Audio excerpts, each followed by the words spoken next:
asalaamu calaykum waraxmatullaahi tacaala wabarakaatuhu galab wanaagsan daawadayaal meel kastoo dunida nagala socotaan waa galabnimo khamiis ah bisha mayna waa 11 sanada 2023 qodobada aad barnaamijkeena ku maqli doontaanna waxaa ka mid ah ciidamadii ugu badanaa oo maanta gudaha u galay magaalada Laascaanood ee xarunta gobolka Sool ciidamadaasi halka ay ka yimaadeen iyo waliba inay kasoo goosteen Somaliland iyo in kale ayaan eegi doonaa iyadoo garaadadu iyo waliba waxgaradka gobolka Sool ay si ballaaran u soo dhaweeyeen oo aan loo kala harin ciidamadaasi oo gudaha u galay magaalada Laascaanood ee xarunta gobolka Sool madaxweyne ku-xigeenka Puntland Axmed Karaashna waxa uu si la yaab leh ugu jawaabay ra'iisul wasaare Xamse Cabdi Barre hadal shalay ka soo yeedhay oo ku saabsanaa arrinta magaalada Laascaanood iyo waliba xaaladda gobolka Sool iyo xogo hoose oo la helay oo soo bandhigay qorshaha Puntland ay la maagan tahay ama ay ka damacsan tahay magaalada Laascaanood ee xarunta gobolka Sool iyo jahwareer ballaaran oo ka taagan xuduudka wadamada Mexico iyo Mareykanka dadkii ugu badanaa ayaa halkaasi buux dhaafiyay iyo go'aanka uu qaatay wadanka Mareykanka ayaan eegi doonaa ee ku saabsan dadkaasi muhaajiriinta ah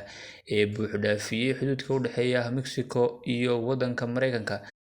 jahwareerka ayaana lagu tilmaamay kii ugu weynaa ee wadankaasi Mareykanka soo food saara taariikhdiisa marka la eego dhanka muhaajiriinta iyo waliba qulqulka dadkaasi ee gudaha wadankaasi Mareykanka oo ay ku fakadeen 3 sano kadibna waxaa la helay shabakadii maleegtay afduubkii gabadhii u dhalatay wadanka Talyaaniga oo kooxaha argagixisada ahi ee shabaabku ay muddo dheer haysteen kooxdii ka dambeysay u gacan gelinta kooxahaasi shabaabka ayaa la ogaaday islamarkaana haatan ay surdoonku soo bandhigeen qodobadaas iyo qodobo kale oo faahfaahsan ayaad barnaamijka galabnimo ku maqli doontaan saaxiibayaal soo dhawaada aan ku bilownay wararka naga soo gaadhaya magaalada Laascaanood ee xarunta gobolka Sool ayaa waxay sheegayaan in ciidamadii ugu badnaa ay maanta magaaladaasi gudaha u galeen islamarkaana ciidamada oo sheegay inay kasoo goosteen dhanka Somaliland ayaa magaalada lagu soo dhaweeyay waxaana soo dhaweyntooda ka qayb qaatay garaadada magaalada Laascaanood oo ay ugu horeeyeen garaad jaamac garaad cali iyo waliba garaad jaamac garaad Ismaaciil isimada iyo garaadada soo dhaweeyay ciidamadaasi ayaa ku tilmaamay inay yihiin kuwo go'aan geesinimo la qaatay islamarkaana dadkooda la dareen noqday oo kusoo biiray halganka loogu jiro sidii gobolka Sool looga xoreyn lahaa ciidamada Somaliland ee duleedka magaalada Laascaanood ku sugan waxaana ciidamadaasi ay sheegeen sidoo kale inay haatan ku faraxsan yihiin islamarkaana ay dalbanayaan cafis in ay u fidiyaan garaadada iyo dadka gobolka Soolba iyagoo hore uga tirsanaa ciidamada Somaliland islamarkaana ka qayb qaadanayay dagaaladii kala duwanaa ee Somaliland iyo ciidamada deegaanku ay wada galeen dagaaladii ugu baanaa ayaa ka dhacay gobolka Sool gaar ahaan magaalada Laascaanood dhowrkii bilood ee ugu dambeeyay waxaana ku dhintay tiro badan oo ka mid ah dadkii deegaanka iyo waliba ciidamada Somaliland qaybo ka mid ah oo sidoo kale ay dadka ka dhinteen balse waxaa guud ahaan warbixino la soo saaray ay sheegayeen in dadka ugu badan ee magaalada Laascaanood dagaaladii ka dhacay ku dhintay ay ahaayeen ciidamada deegaanka ee ka qayb qaadanaya dagaalkaasi dhalinyaro fara badan oo aan tababar fiican haysanin ayaa dagaalkaasi galay islamarkaana halkaasi ku leeday oo qaar badan oo ka mid ah ay ku dhinteen guud ahaan dagaalkaasi ciidamadan oo la sheegay inay ka tirsanaayeen qaybta ciidamada Mahad Cambaashe oo ah sarkaal sare oo kasoo jeeda gobolkaasi Sool islamarkaana ka tirsan ciidamada Somaliland muddo dheerna gobolkaasi Sool ka howlgalayay ayaa waxay sheegeen haatan inay kasoo goosteen islamarkaana ay kusoo biireen ciidamada gudaha magaalada Laascaanood ku sugan ee deegaanka labada ciidan ayaa wax badan isku jirin islamarkaana Somaliland ayaa ciidamadeedu ay dul hooganayaan magaaladaasi Laascaanood qaybo fara badan oo ka mid ah oo duleedka magaaladaasi Laascaanoodna waa ay ku sugan yihiin dhinacyada bariga galbeedka iyo sidoo kale waqooyiga magaalada Laascaanood ay joogaan ciidamada Somaliland inkasta oo tirada ciidamadan ay kooban tahay ayaa haddana garaadada iyo waliba mas'uuliyiinta gobolka Sool gaar ahaan magaalada Laascaanood ayaa waxay sheegeen inay uga dhigan tahay wax weyn iyo waliba guul muhiim ah oo ay gaadheen in ay ciidamadaasi kusoo biiraan halganka ka soconaya magaalada Laascaanood waa sidii hadalka u dhigeen islamarkaana la doonayo in Somaliland looga xoreeyo Laascaanood iyo gobolka Sool dhinaca kale madaxweyne ku-xigeenka Puntland Axmed Cilmi Cismaan Karaash ayaa ka jawaabay hadalkii ku saabsanaa xaalka magaalada Laascaanood ee habeen ka hor uu yidhi ra'iisul wasaaraha xukuumadda federaalka Soomaaliya mudane Xamse Cabdi Barre madaxweyne ku-xigeenka Puntland Axmed Karaash ayaa sheegay in ra'iisul wasaare Xamse aysan marnaba ka filaynin in uu guud ahaan garab istaag u muujiyo shacabka gobolada ACC oo markii horeba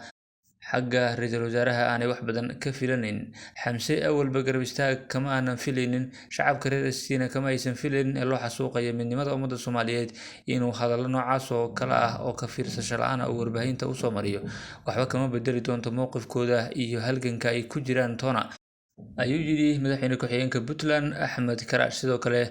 waxa uu intaasi sii raaciyay isagana waxay dani ugu jirtaa inuu iskaga aamusnaado sidii looga bartay oo kale. waa tahay haatan aan eegno 3 sano ka hor May 10keedii sanadii 2020 Silvio Romano oo ah gabadh lagu afduubtay Kenya November 2018 loona qaaday Soomaaliya ayaa ku soo laabatay gurigeeda magaalada Milano markii laga soo badbaadiyay kooxihii afduubka u haystay. Silvio waxa ay ku laabatay Talyaaniga iyadoo Muslim ah. Waxa ay guursatay saaxiib ay isgaranayeen ka hor intaan la afduuban. Hadda kuma noola Milan, balse waxa ay u guurtay meel aan ka dheerayn magaaladaasi Milan ee waddanka Talyaaniga ku taala. Ilaa haatan dowladaha Soomaaliya, Talyaaniga iyo Kenya ma aysan bixin tafaasiil ku saabsan qaabka loo qafaashay, qaabka loo soo badbaadiyay iyo weliba cidda mas'uulka ka ahayd afduubka haweeneydan ka shaqeynaysay arrimaha samafalka. Wargeyska Africa Express oo baaritaan ku sameeyay qadiyadda ayaa daha ka qaaday jawaabaha qaar ka mid ah su'aalihii ku wareegsanaa kiiska kadib baaritaan qoto dheer oo ay ku sameeyeen qaabkii ay wax u dhaceen. Warbixintan jariirada oo ciwaan looga dhigay madaxii kumaandooska ee afduubtay Silvio ayaa lagu soo bandhigay magacyada shabakadii ka dambeysay afduubka gabadhan iyo weliba dhammaan goobihii ay mariyeen ka hor inta aysan ka dejin nawaaxiga magaalada Muqdisho. 27 sano jirtan ayaa bishii November 20keedii sanadii 2018 waxaa laga kaxaystay tuulada Jakama oo qiyaastii 100 kiiloomitir u jirta magaalada Malindi ee waddanka Kenya, halkaas oo ay howlo samafal u joogtay. Maskaxda isku dubaridday shirqoolka sida laga soo xigtay warbixinta Africa Express. Shabakadda kumaandooska oo ka kooban 5 ilaa 7 xubnood ayaa ka dambeysay afduubkaas, waxaana hogaaminayay nin magaciisu uu yahay Ibrahim Cadan Cumar sida ay warbixintu tilmaamayso, iyadoo 4 ama 5 kale aanan weli la garanayn marka laga soo tago Moses Lowry oo ahaa horjoogaha shabakadaasi ama guud ahaan ninkii ugu weynaa shabakadaasi afduubka geysatay. Ibrahim ayaa lagu guuleystay in meel u dhow magaalada Garissa ee gobolka ay Soomaalidu degto ee waddanka Kenya laga soo qabto bartamihii December sanadii 2018. Markii la soo qabtay bartamihii bishii December ee sanadkii 2018, Moses ayaa u sheegay booliska in shaqada ay qabteen uu ku qaatay adduun lacageed oo dhan $900, ayna aragtida Silvio ugu dambeysay habeenka maalintii uu afduubku dhacay. Sida laga soo xigtay ila wareedyo dhanka mukhaabaraadka ah, Silvio oo markii dambe la baxday magaca Caasha ayaa la aaminsan yahay in ay maalmo ku qaadatay xuduudka Kenya iyo Soomaaliya ka hor inta aan lagu wareejin kooxda argagixisada ee shabaabka. Suuxdinta way xirnayd markii uu kormeerku ka joogsaday xuduudka. Qaybtii koowaad ayaa u talowday dhanka Soomaaliya, hase ahaatee waxa ay ku nagaadeen koonfurta qaybta isticmaalka Talyaanigu haysan jiray oo loola jeeday dhanka Soomaaliya, waxaana ay guud ahaan xogtu warisay in halkaasi ay kooxahaasi